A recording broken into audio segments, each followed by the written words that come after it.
Once a forest home for Kender and Wild Elves, it's now a wasteland dominated by the Dragonarmy.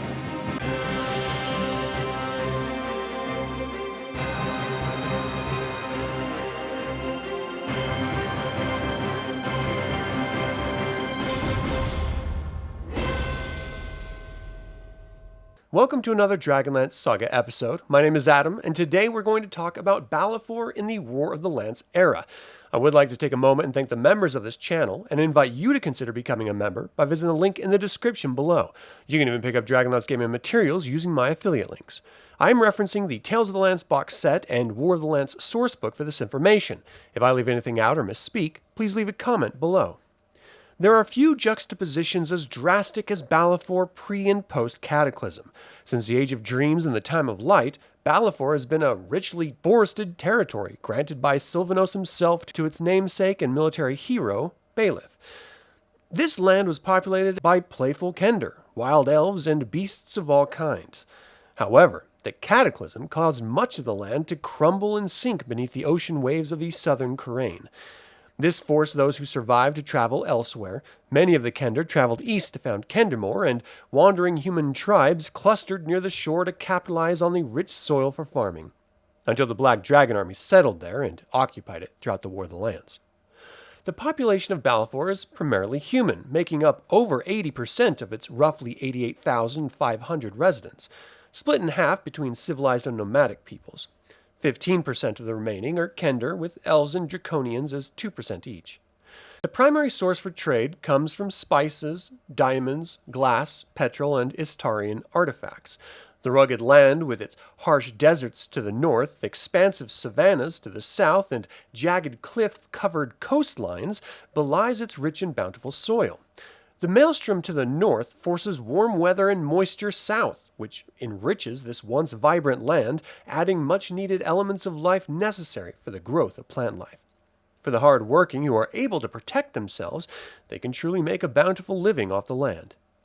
Much of the savannas are dominated by the nomadic human tribes of the Fin Mascar. Its Khan rules unquestioned over the people of the stag. These proud warriors, led by Abdus Khan Ranik, were forced into the Dark Queen's service or executed, surrendering their lands to the Dragonarmy's might. There is rumor of a larger resistance of the Fin Mascar being led by the mysterious Silver Fox. Due to political and geographical difficulties of travel through Balifor, sea is the preferred mode of transportation. The people native to this land are, by and large, honest folk, just trying to make a living. The nomads are natural enemies of the Kurd tribes. Black and green dragons can be seen lazily flying in circles over the myriad armies of ogres, draconians, goblins, and humans who occupy in and around the towns of Port Balifor, Flotsam, and Callahan. The vast number of native peoples of Balifor avoid these areas as much as possible. The capital is Port Balifor, a dangerous place even for the dangerous, though it's only referred to as the capital because Flotsam and Callahan are physically smaller as settlements, though not always by population. Port Balifor is a town of just under 2,500 people. It is nestled along the shoreline, but spreads out to encompass every inch of the cove, even out into the water through a series of docks and wharves. It's known as a den for pirates and smugglers, and is seen as the gateway of trade for the lands to the east. There are rumors of a new cult called the Duskamen, servants of Hidukel, residing in and around the port city. Flotsam is populated by just over 3,600.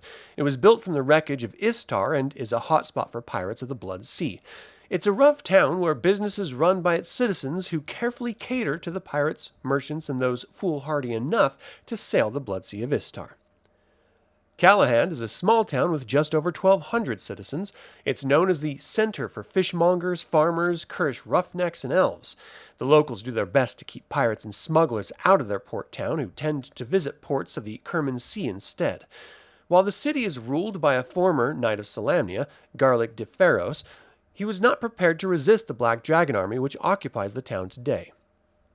The villages of the Fin Mascar tribe, Akbodin, Aklir, Akmatar, and Akrol, each contain roughly 1,000 residents.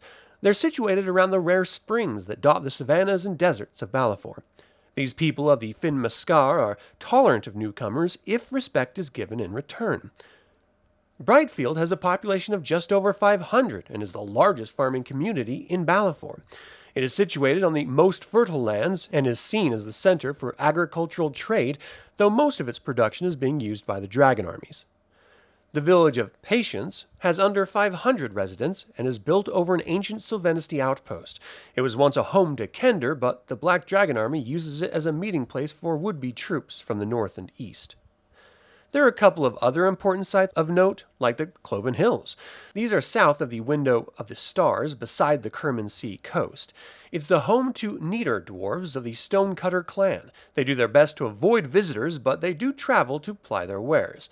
Their hills are known to be filled with geological riches, and the Dragon Army has been known to raid the area for slaves.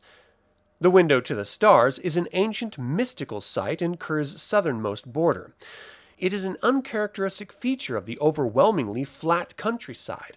It's a plateau of sandstone with nearly vertical walls rising over a mile to its summit.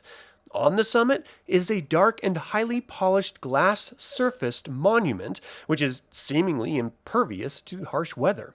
The tribes of Balifor believe this to be a religious site, once a tower, where if you ascend its heights, you could convene with the court of the gods themselves. As its surface reflects the constellations of the gods, there are some missing as you gaze into its surface during the War of the Lands. While Balifor is only a shadow of its former self, the Dragon Army has made good use of its resources, and the residents operate as well as they can, hoping their occupiers will someday move on. And that is all I have to say about Balifor in the War of the Lands era. What do you think about the savannas of Balifor? Would you try to homestead with the Dragon Army occupying the nation? And finally, who do you think built the Window to the Stars? Leave a comment below. I'd like to take a moment and remind you to subscribe to this YouTube channel, ring the bell to get notified about upcoming videos, and click the like button. This all goes to help other Dragonlance fans learn about this channel and its content. Thank you for watching. This has been Adam with DragonLance Saga, and until next time, remember, I suppose it's important to be polite when you plug ugly.